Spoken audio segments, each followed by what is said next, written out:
গো, তোমার কি ব্যাপার বলো তো? ওমা, এই আবার কি কথা গিন্নি? আমার কি ব্যাপার? কোনো ব্যাপার নয়, আজ আমার ছুটি, কোনো কাজকর্ম নাই। ছুটি? ছুটি কেন শুনি আজকে? ছুটি, গরম গরম রুটি খাবো, দাবো, ঘুমোবো। হ্যাঁ, আমার নিজের এত বড় কারবার, আমার ছুটির জন্য আবার কারো কাছে হাত পাততে হবে নাকি? হ্যাঁ, হয়েছে বাবা হয়েছে, তুমি যা খুশি করো, কিন্তু দুদিন পরে জামাই ষষ্ঠী, সেটা মনে আছে কি? সর্বনাশ, কি কাণ্ড! দুদিন পরে জামাই ষষ্ঠী, সেটাই ভুলে গিয়েছিলাম। সেইটাই তো বলছি, সব জোগাড় যন্ত্র করতে হবে তো।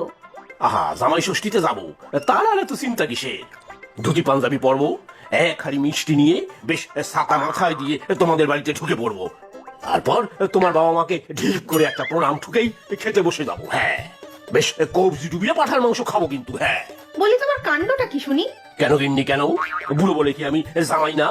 জামাই ষষ্ঠীতে যাবো না নাকি গো? ষষ্ঠী হবে না আমার? বলি নিজের ষষ্ঠীর কথাই ভাবছো, আর এদিকে নিজের মেয়ের বিয়ে হয়েছে এবছর, আমাদের জামাই ষষ্ঠীর কি হবে? ইস, কি সর্বনাশ! তাই তো আমি ভাবি আমার নিজের ষষ্ঠীর কথা। জামাই ষষ্ঠী তো হবে আমার একমাত্র জামাই দীপু। হ্যাঁ, মহা ধুমধাম করে হবে কিন্তু, আগেই বলে দিলাম গিন্নি। হ্যাঁ, পয়সা কি আমার কম আছে নাকি? সত্যি গো, ফুলি আমাদের একমাত্র মেয়ে।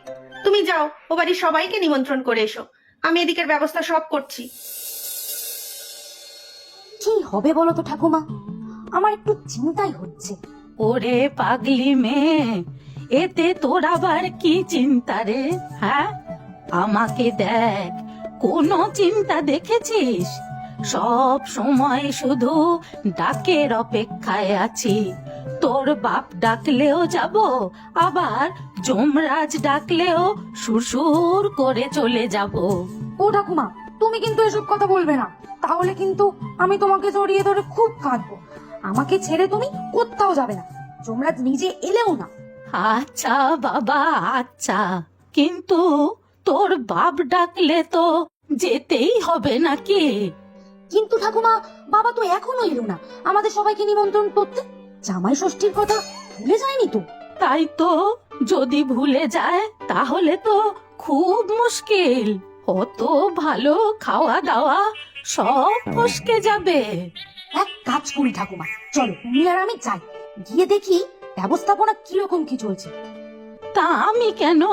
একবারটি তোর দীপুকে নিয়ে যা না, জামাইকে দেখে যদি তোর বাবার জামাই ষষ্ঠীর কথা মনে পড়ে। যাবেই না, সে যাবেই না। তোমার নাতি কি ঠাকুমা সুবিধের মানুষ? রসকসীর মাস্টার মশাই, সোজা না করে দেবে। তা তো বটে, নাতিটি আমার কাজ পাগল মানুষ, জামাই ষষ্ঠী নিয়ে তার মাথা ব্যথাটি নেই। সে তো জানি, নাড়ু গোপাল যে নাড়ু খাওয়ালে সব করে, না হলে স্কুলে গিয়ে বাচ্চাদের পড়াতে বসে যাবে। আচ্ছা, তা তুই দেখ না একবার, দেখবি ঠিক যাবে। আচ্ছা, দেখি কি করা যায়। তাই কর বাপু, তোর বাড়ির ওই রকম খাওয়া দাওয়া কি আর ছাড়তে মন চায় নাকি? আহা, কত কিছু আয়োজন করে তোর বাপ।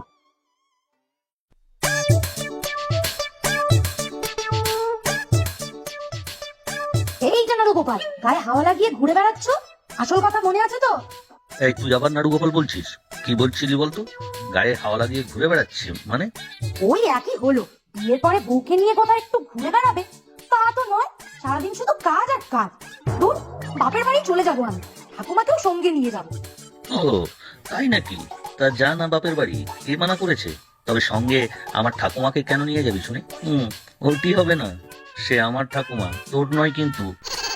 ইস, বললেই হলো, ঠাকুমা আমার নয় কেন শুনি? ঠাকুমাকে আমি নিয়েই চলে যাবো, 100 বার নিয়ে যাবো। আচ্ছা ঠিক আছে, বল কোথায় নিয়ে যেতে হবে? নদীর পাড়ে? কেন, যাওয়ার জায়গা কি শুধু নদীর পার নাকি? আমাদের বাড়ি যাবে, চলো। তোমার চাঁদ বদনটা একবার বাবাকে দেখিয়ে আনবো। ধ্যাৎ, আবার ইয়ার কি মারছিস?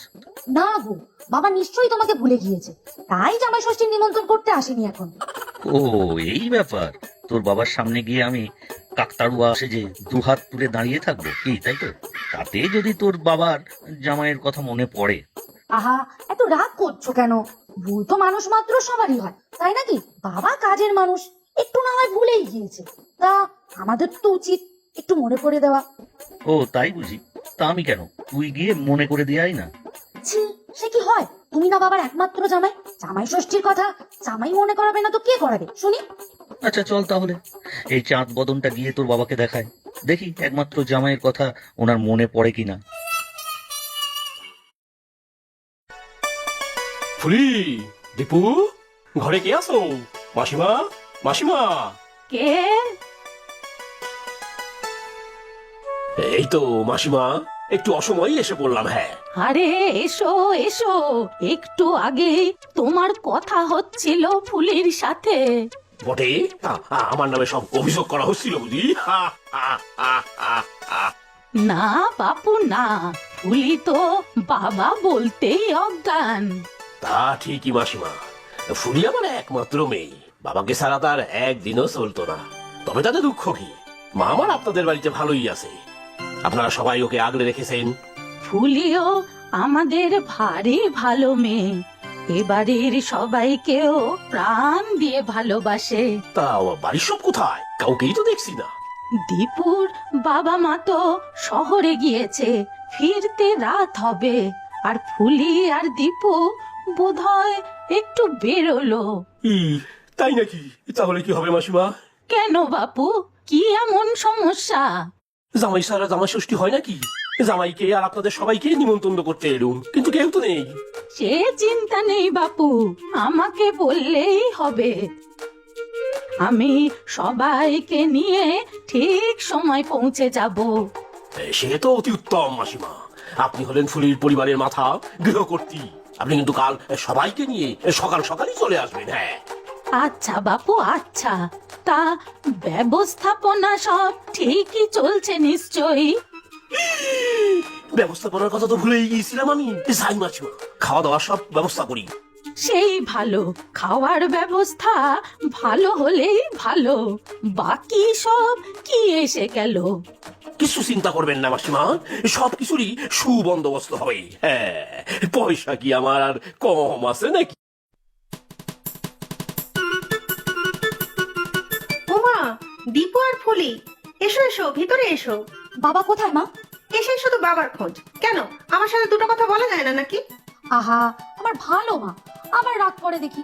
না, রাগ করবো না তো কি। বলছি মা, বাবা কোথায়? ওমা, এ কি দীপু, তুমিও ফুলির মতো বাবার কথা জিজ্ঞাসা করছো? কি ব্যাপার বলো তো? না না, মানে ও কিছু নয় মা, আসলেই নারুগোপাল তো বাবাকে দেখে ভয় তোতলায়, তাই বাবার কথা জিজ্ঞাসা করছে। না না দীপু, তুমি একজন মাস্টার মশাই, আমাদের একমাত্র জামাই, তুমি আর মিছে ভয় পাবে কেন শুনি? না মা, ভয় আমি পাই না, কিন্তু কেন জানি কথাটা একটু আটকে যায়। না গো মা, ও বাবাকে খুব ভয় পায়। ভিতর ডিম একটা। আই ফুলি, আবার দীপুর পিছনে লাগছিস? আচ্ছা বাবা দীপু, বলো তো কি হয়েছে? না মা, আমার কোনো দোষ নেই, এই ফুডি বললো বাবাকে একটু মনে করে দিতে। এই যা বলে ফেললে তুমি, একটা যাচ্ছে তাই পড়, আমার কোনো কথা পেটে থাকে না। কি হয়েছে বলতো ফুলি, আবার কোনো নতুন মতলব করছিস নাকি? না গো মা, আসলে কি জানো, সামনেই তো জামাই ষষ্ঠী, আমি ভাবলাম বাবা হয়তো ভুলেই গিয়েছে, তাই মনে করিয়ে দিতে এলাম। তা বেশ করেছিস, তোর বাবা সত্যিই ভুলে গিয়েছিল, আমি তো কাল মনে করিয়ে দিলাম। ও তাই বলো মা, তাহলে তো আর চিন্তাই নেই। তাহলে যাই, ঠাকুমাকে গিয়ে বলি খাওয়া দাওয়া সব হচ্ছে, কোনো চিন্তা নেই। এই এই অনুষ্ঠান কি তোর আর তোর ঠাকুমার জন্য নাকি রে? সব এই একমাত্র জামাই দীপুর জন্য। না মা, ওইসব আমি শুনবো না। তোমার জামাই ষষ্ঠী সব ঠিক আছে, তবে মেয়ে ষষ্ঠী আর ঠাকুমা ষষ্ঠীও করতে হবে, আমি কিন্তু বাবাকে বলবো। ফুলি যে কি জামাই, তোমার কি খবর শুনি? আমি মানে উফ, আবার তোতলায় ফুলি, এবারে তোতলা জামাইকে জামাই ষষ্ঠী করবো। হ্যাঁ, না না, আমি তো তোতলা নই, একটুও তোতলা নই। সে তো আমি বুঝতেই পারছি। দামা ফুলি, এই কিসের কথা হচ্ছিল শুনি? হ্যাঁ বাবা, তুমি যখন জামাই ষষ্ঠী করবে তখন তোমার মেয়ে আর ঠাকুমা ষষ্ঠীও করতে হবে কিন্তু। হ্যাঁ হ্যাঁ, ঠিক ঠিক, আমার মেয়ে ষষ্ঠী আর ঠাকুমা, না না মাসিমা ষষ্ঠীও হবে কিন্তু। হ্যাঁ হ্যাঁ, পয়সা কি আমার কিছু কম আছে নাকি? তোমরা বাপ মেয়ে মিলে যা খুশি করো, আমার বাবা জামাই ষষ্ঠী করতে পারলেই হবে। শোনো দীপু, তোমাকে কি কি করতে হবে আমি ভালো করে বলে দিচ্ছি। আচ্ছা মা। তোমার কোনো চিন্তা নেই ঠাকুমা, সব ষষ্ঠী একসাথে হবে। আমি বাবাকে বলে দিয়েছি, বাবা প্রচুর ব্যবস্থা করছে। কি ভালো মেয়ে রে তুই ফুলি, জন্ম জন্ম যেন তোর মতো আমি নাত বউ পাই, আর ষষ্ঠীতে ভালো মন্দ খেতে পাই। আমাদের দুজনের কত মিল দেখো তো। আমিও না জনম জনম তোমার মতো ঠাকুমার নাতবু হতে চাই, ব্যাস। পাগলি একটা। আচ্ছা শোন, আমি কিন্তু খুব সেজে গুজে যাব, বুড়ি বলে কি একটু সাজবো না নাকি? ঠিকই তো ঠাকুমা, আমি নিজের হাতে তোমাকে সাজিয়ে দেবো, দেখো। আর হ্যাঁ শোন, আমাদের দীপুকেও ভালো করে কিন্তু সাজিয়ে দিবি, প্রথমবার জামাই ষষ্ঠীতে যাবে বলে কথা। আমার কথা শোনে নাকি তোমার নাতি? ভারী ইয়ে, ওই একটা যা হাতের কাছে পাবে সেটাই পরে চলে যাবে। ঠিক ঠিক, আমার নাতিটা ছোটবেলা থেকেই ওই রকম, তবে তুই পারবি ওকে পথে আনতে। আহ কি আনন্দ আজকে আমার, হ্যাঁ জামাই ষষ্ঠী, তার উপর মেয়ে ষষ্ঠী, মাসিমা ষষ্ঠী। আহ কি আনন্দ, কি আনন্দ! আমার নিজের জামাই ষষ্ঠীতেও কখনো এত আনন্দ হয়নি। হ্যাঁ, আনন্দ পরে করো, আগে দেখে শুনে নাও খাওয়া দাওয়ার সব ব্যবস্থাপনা। ওদের বাড়ির সবাই কিন্তু এসে পড়বে। সব তৈরি আছে গিন্নি, সব তৈরি আছে, আমি সব দেখে নিয়েছি। ওরা এলেই খেতে বসে যাবো। হ্যাঁ, আহা জামাই ষষ্ঠী খাওয়া বলে কথা। হা, হা, হা, হা, হা। তোমাদের শুধু খাওয়ার চিন্তা, জামাই ষষ্ঠীর নিয়ম কানুন গুলো করতে হবে তো। ও সব তুমি করো গিন্নি, ও সব তুমি করো, আমি তো জামাই এলেই খেতে বসে যাবো। ওই তো ওরা এসে গিয়েছে। আসুন মাসিমা আসুন, বাকিরা সবাই কোথায়? দীপুর বাবা মা ফিরবে বিকেলে, তারপর এখানে এসে রাত্রে খাওয়া দাওয়া করবে। তা দীপু কোথায়? কেন, ও তো আগেই চলে আসার কথা, এখনো আসেনি। না, জামাই তো আসেনি। সর্বনাশ, কোথায় গেল আমার তো তোরা জামাই? এখানে আসতে গিয়ে আবার স্কুলে চলে যাই তো, মাস্টার তো। না বাবা, ধুতি পাঞ্জাবি জোর করে পরিয়ে দিয়েছি, ওসব পরে কি আর স্কুলে যেতে পারবে? ঠিক ঠিক, তবে গেল কোথায়? জামাই না এলে তো খাওয়া দাওয়া শুরু হবে না। আবার তোমার এক কথা, জামাই এলে সব নিয়ম কানুন রীতিনীতি গুলো আমি আগে পালন করব, তারপর মধ্যাহ্ন ভোজন। ওই হলো ভোজনই সব। দেখুন তো মাসিমা, আপনার নাতির কাণ্ড। কখন খাওয়া দাওয়া শুরু হবে বলুন তো? তাই তো বাপু, আমারও তো বেশ খিদেই পাচ্ছে। অপুলি, দেখ তো বাছা, দীপু কোথায়? আর একটু দেখুন না মাসিমা, বেলা দুটোতে একটা শুভক্ষণ আছে, তখন জামাই ষষ্ঠীর রীতিগুলো পালন করে তারপর সবাই খেতে বসবো। আচ্ছা, তা না হয় হবে, কিন্তু এখন তো সবে বেলা 1টা বাজে। 1 ঘন্টা পর সব শুরু হবে? তাহলে তো খেতে খেতে বেলা অনেক হবে। ও ফুলি, কোথায় রে তোর লালু গোপাল? তার তো পাত্তাই নেই। বেশ হয়েছে, দীপু দুটোর আগে এলেই হলো, আগে আমার সব হবে তারপরে খাওয়া। ইস, কি জামাই আমার! হ্যাঁ বাবা, খুব খারাপ, নাড়ু গোপাল বর আমার।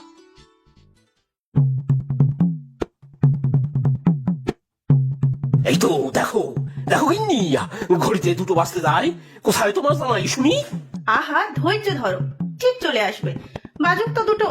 দুটো তো বাজলো মা, এই দেখো। হ্যাঁ তাই তো, কোথায় দীপু? দীপু, দীপু।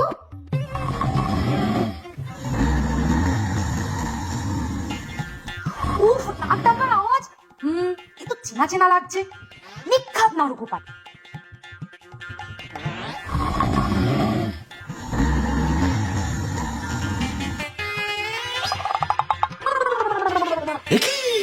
সর্বনাশ, এ তো ঘুমন্ত জামাই।